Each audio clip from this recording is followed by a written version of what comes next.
Si has estado viendo las noticias en los últimos meses, parece que la economía va de mal en peor. Tenemos una guerra en Ucrania que ha impactado la producción y abastecimiento de alimentos, lo cual ha generado el miedo de una hambruna a nivel mundial. Tenemos la impresión excesiva de dinero, lo cual provoca una devaluación de la moneda y que por lo tanto, que el dinero valga menos y se genere inflación. En otros videos hemos platicado ya de cómo Estados Unidos, por ejemplo, generó $1 por cada 3 en circulación tan solo en el 2020. Recuerda que la razón por la cual hablamos tanto de Estados Unidos es porque el dólar sigue siendo la divisa principal a nivel mundial. Por lo tanto, la deuda de los países principalmente está en el dólar estadounidense, por lo que yo te puedo asegurar que si a Estados Unidos le va mal, a tu país seguramente le irá mal también. La inflación ha alcanzado valores históricos en los países. Por ejemplo, en México es del 7.99%, en Estados Unidos del 8.5%, en Chile del 9.23%, en Perú refleja un porcentaje del 8.36% y en otros países la situación es similar. La subida de tasas de interés por parte de bancos centrales para tratar de controlar la inflación. Ola de despidos, especialmente en el sector tecnológico. De hecho, algunas personas prominentes en este sector ya han expresado su preocupación. Elon Musk aseguró tener un mal presentimiento que derivó en un plan de reducción del 10% de su plantilla. Por otra parte, Mark Zuckerberg mencionó el recorte del 30% de las contrataciones. En este video veremos los siguientes puntos. Primero, ¿qué es una recesión? Segundo, ¿cuáles son los factores que nos hacen creer que nos encaminamos hacia una? ¿Cómo te puedes proteger de ella? Y finalmente, ¿qué puedes hacer para beneficiarte al máximo de esta situación? Sin más, empecemos.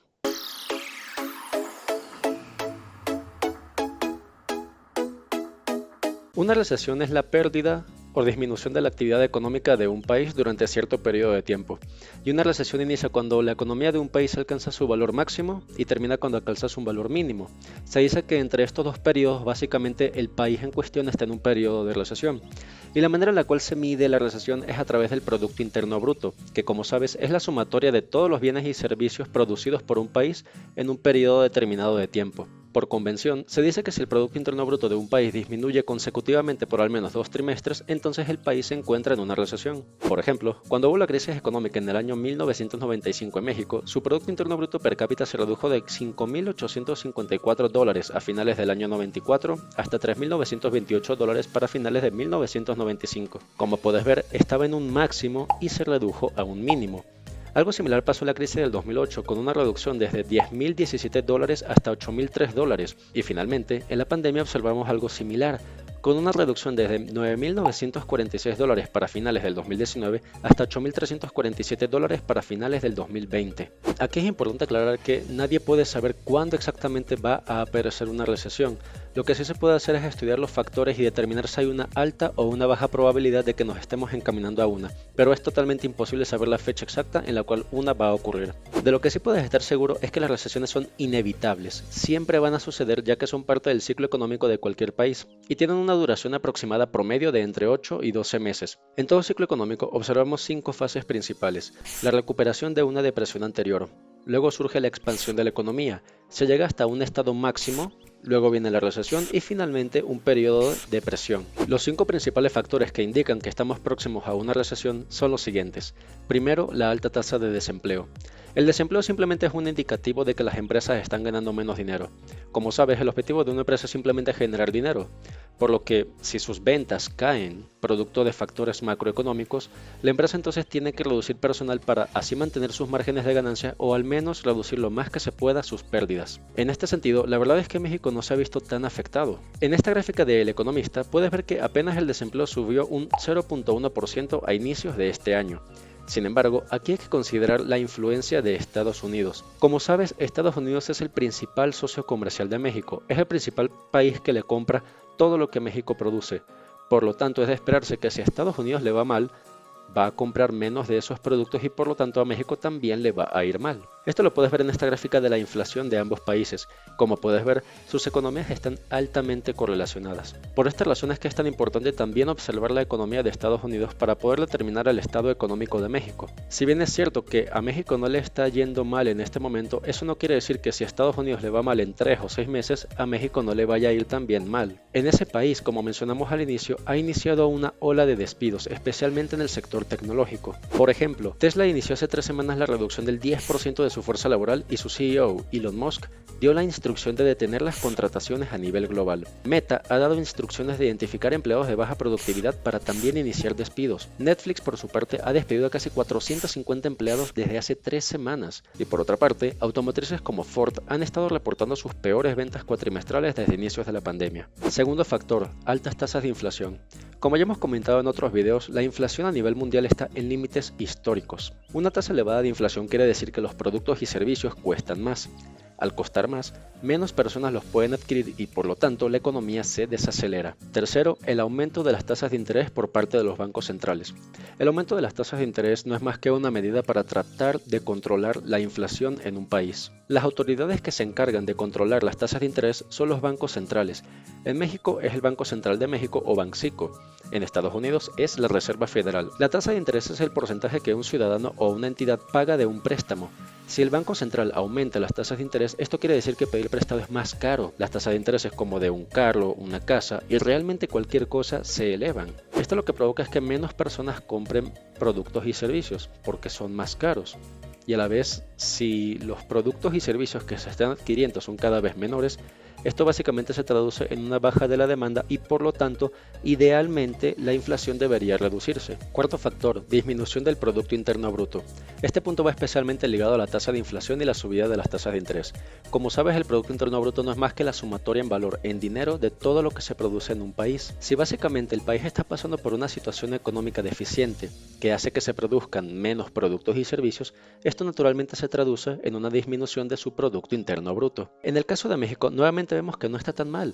Según fuentes del INEGI, este avanzó de hecho 1% en el primer trimestre. Sin embargo, como mencionamos al inicio, hay que observar cómo le está yendo a Estados Unidos para determinar algún panorama a largo plazo en México. En el caso de ese país, podemos ver que su Producto Interno Bruto bajó hasta un nivel negativo del menos 1.6% en el primer trimestre del 2022, luego de estar en 6.9% a finales del 2021, lo cual implica una reducción del 8.5% en tan solo unos pocos meses. De hecho, Moody's, que es de las principales agencias de calificación crediticia del mundo, ya ha dicho que una recesión en Estados Unidos afectaría el crecimiento económico de México. Y finalmente, como quinto factor, el aumento de los inventarios, especialmente en las industrias manufactureras.